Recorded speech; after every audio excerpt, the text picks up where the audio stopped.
Hi, Sasha from the Six Figure Practice here. Today we're going to talk about pricing strategies for your business. Whether you're a coach or a counselor, you probably had moments where you were not clear on what is the best way for you to price your services. And I get it, there's so many moving parts in it. And all of those contributors deserve to be looked at. Now, as helper, I was many times stuck myself. Helper meaning coach or a counselor or both, because there is this delicate balance of I need to have a business that can sustain itself and even lead me towards financial freedom. And on the other hand, there are many clients who cannot afford higher fees or can afford very little. And there are clients who definitely can afford high fees and also actually expect that from someone who is an expert. So there is so much confusion around what to charge, how to make decisions in terms of what is the best price to put on your service, because how do you put a number on helping others change their lives? So I get it why so many of my clients feel stuck with that.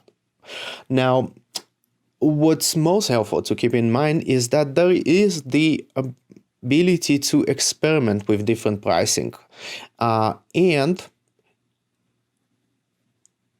there is a range, and you can make decisions in terms of what is the best pricing to put on your services today, because you will need different numbers for different stages of your business.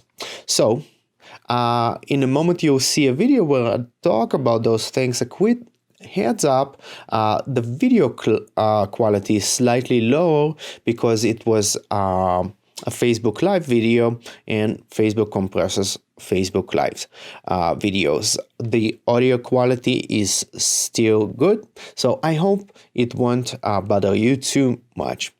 While you watch this video or listen, if you're doing something else during that, think about kind of the emotional part and the thoughts and beliefs that you have about what you deserve and don't deserve, about the actual intention behind you putting that specific price that you have right now on your services. Is it from a place of fear? Being rejected, losing all your clients if you're undercharging? Is it from a place of greed, maybe? Is it, and it's, of course, it's so much complexity in this, so it's totally worth unpacking it.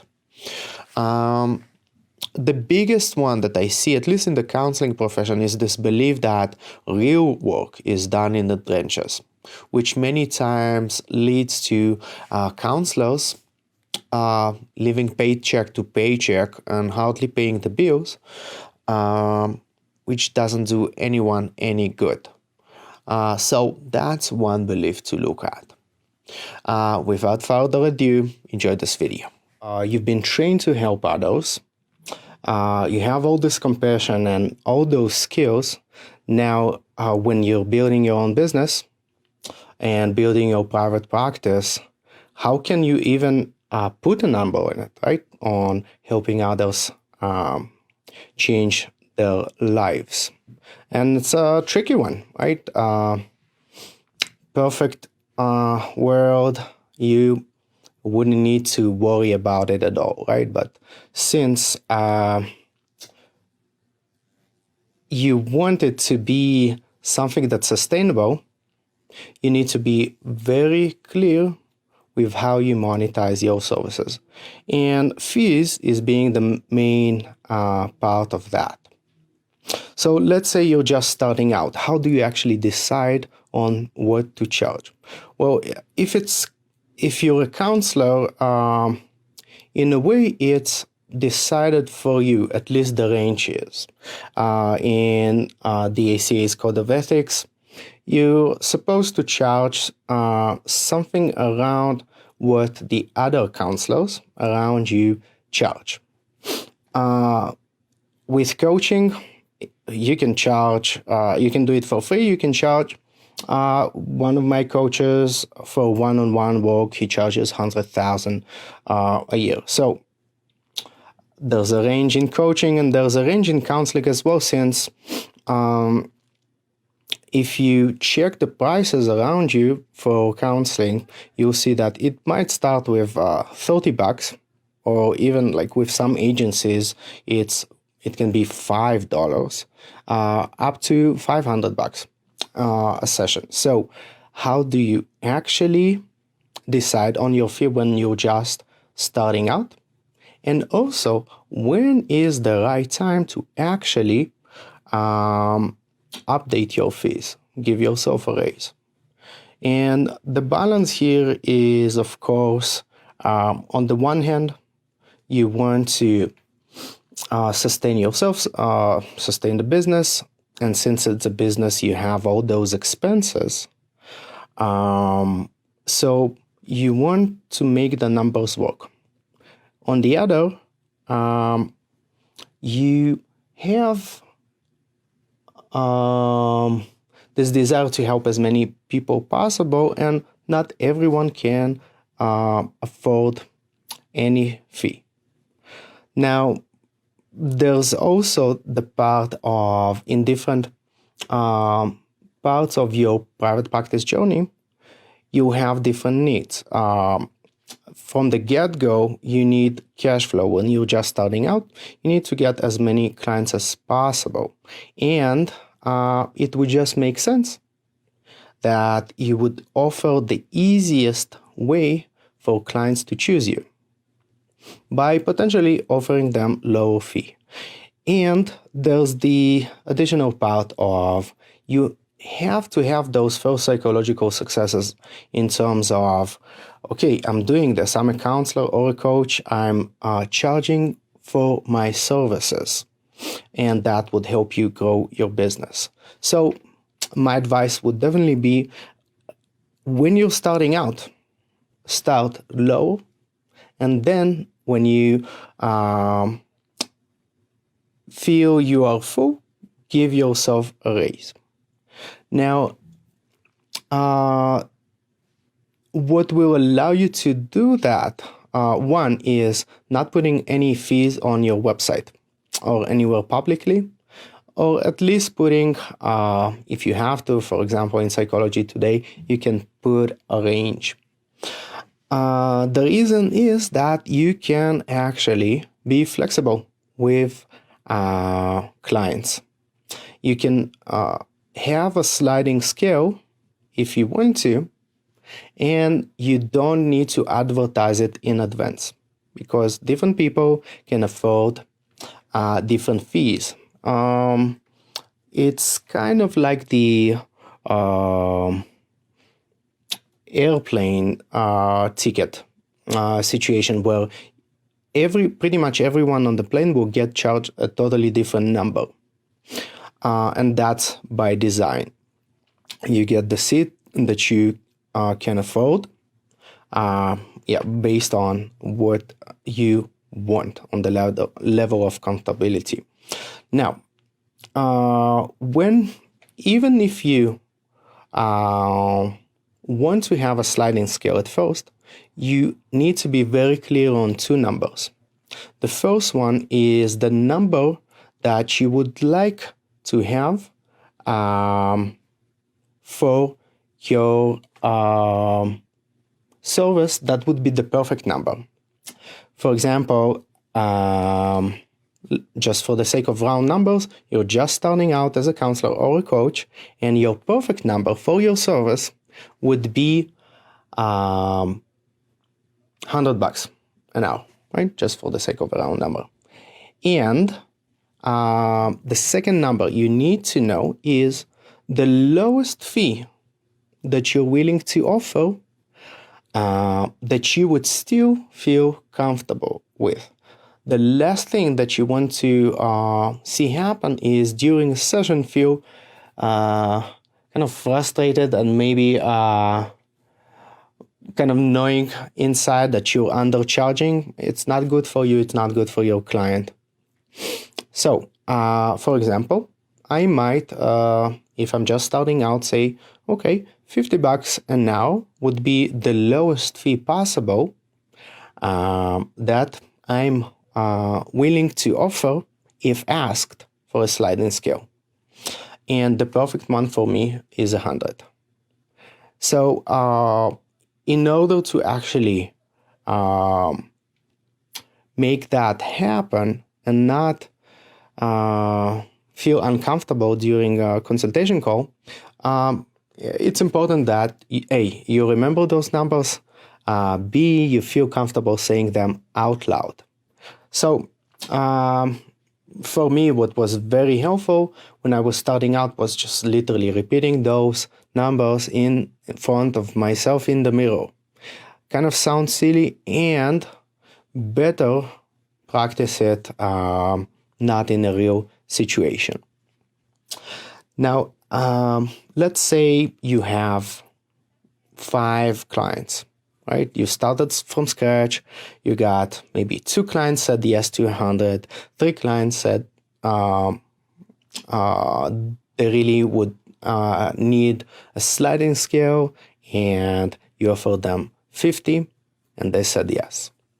So maybe at this point, you want to start experimenting with your pricing. For example, one day you might decide, okay, I have a consultation coming up. I'm going to say 125 instead of 100 and give myself a raise. I still know that I have a sliding scale, so I can offer that. But my new sliding scale, just for the sake of this one consultation call, would be 75 and not 50. And trying to do that and seeing what the response would be. So that's for new clients. What about the old clients? Let's say you worked with a client for a year. One possibility to upgrade your fees would be to say something like, in 2 months from now, I'm going to increase my fee by $25, for example. So you're giving enough time for the client to get ready, and they, of course, can make a decision if they want to stay or they want to go. And you're increasing it not by very much, honestly, but those 25 would accumulate for you across 4 weeks and multiple numbers of clients. Now, what I've seen is with pricing your services is that there is almost no correlation, or a very slight one, surprisingly, between the fee that a counselor charges and the length that they've been counselors, the amount of years. Where I do see a very clear correlation is between the confidence that one has in saying the number out loud and the number itself. So, for example, a counselor might be working as a counselor in private practice for 10 years now, and they still charge the $100 they were charging 10 years ago. And that's totally fine if that was their decision. But what if they really feel they should be charging more and they're just afraid of saying the new number out loud for many different reasons? One, what if my clients leave me? Two, what if I'm, robbing people? I want to be helpful. I don't want to overcharge. And Yeah, the good old fear of rejection, of hearing no, that's a big one as well, of course. And you might have a counselor who's working in the field maybe for 3 years, having some good success, and definitely having those first maybe 2,000 hours under their belt. So knowing what they're doing, but still not having the same experience of the person with 10 years of experience, and they might be charging 150 and not 100 just because they allowed themselves the opportunity to say the number out loud, to ask for that number, and having the experience of one of the clients saying yes to that new number. And that's super important. Hey, Chelsea. So, what about coaching then?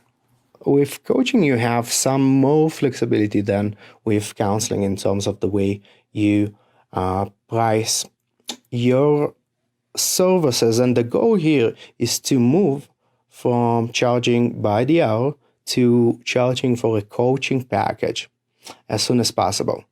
By the way, if you're a counselor, offering coaching services is definitely something you should at least consider. And that's because,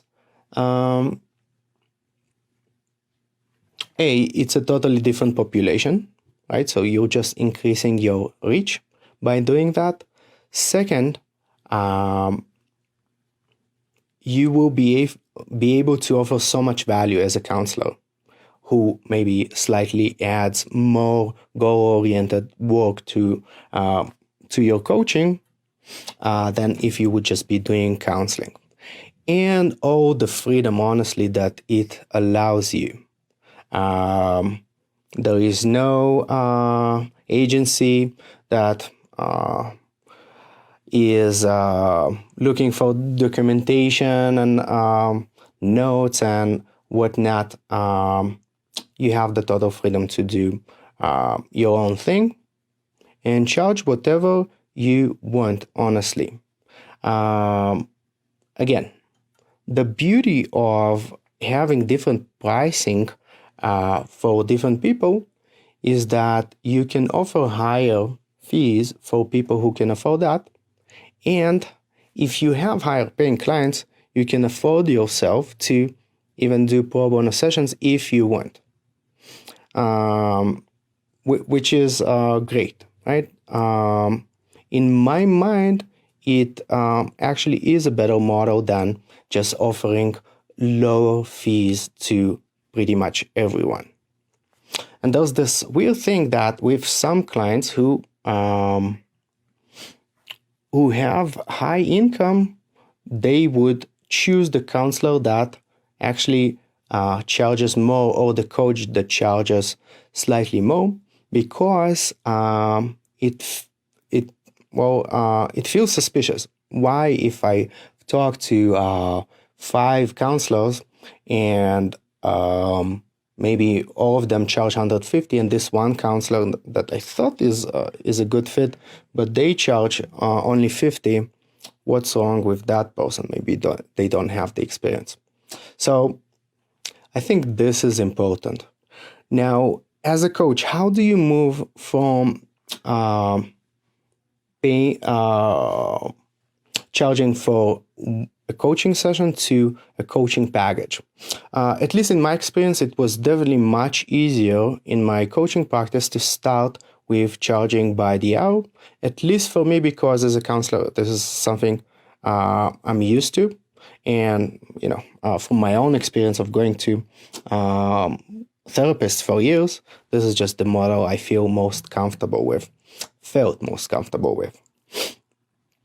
Now, there is beauty in coaching packages because there are, first of all, you get to work with a person for at least the amount of time that you agreed on.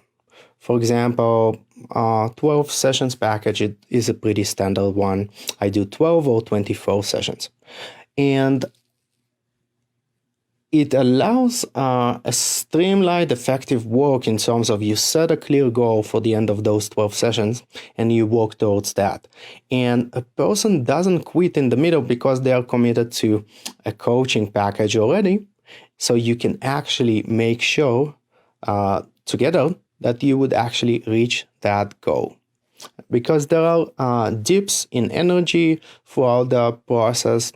So you just kind of take off the table this constant, should I schedule another session or not? They can just ease into, I get 12 sessions and now I want to make the best out of it and actually work on my stuff. So that's very helpful. In terms of business-wise, why coaching packages are better is because you can get cash flow faster if you charge for the whole coaching package upfront, which allows you to grow your business faster. For example, you can, let's say you've been paid, for the sake of a round number, $5,000 for 12 sessions coaching package upfront. And now you have money to invest pretty much for a year of Google Ads advertising if you pay $500 a month to Google. And that's great because your business, actually, the more it grows, the more cash flow it will need. And at some point, you will even want to outsource tasks that you do not want to do on your own for example, a personal assistant. So that allows you to do that. Now, with coaching packages, also what happens is that you can control or make your business revenue more predictable, because if someone signed up for 12 sessions, and even if you offer the payment plan, let's say 5 payments of $1,000 a month, you know that would be coming in and you won't have a client leaving you.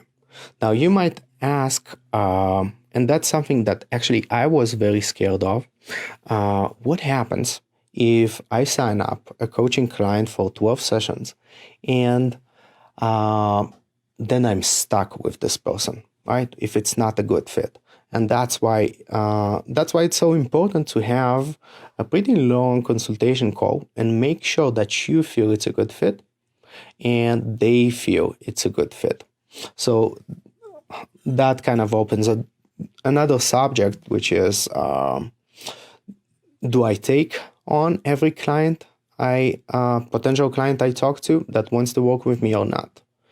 And the short answer, the trajectory is, at the beginning of your business, you'll probably pretty much say yes to all clients. Later on, you'll be able to say, actually, this is not fit, or this person would be a better fit for you. So you'll start to refer out.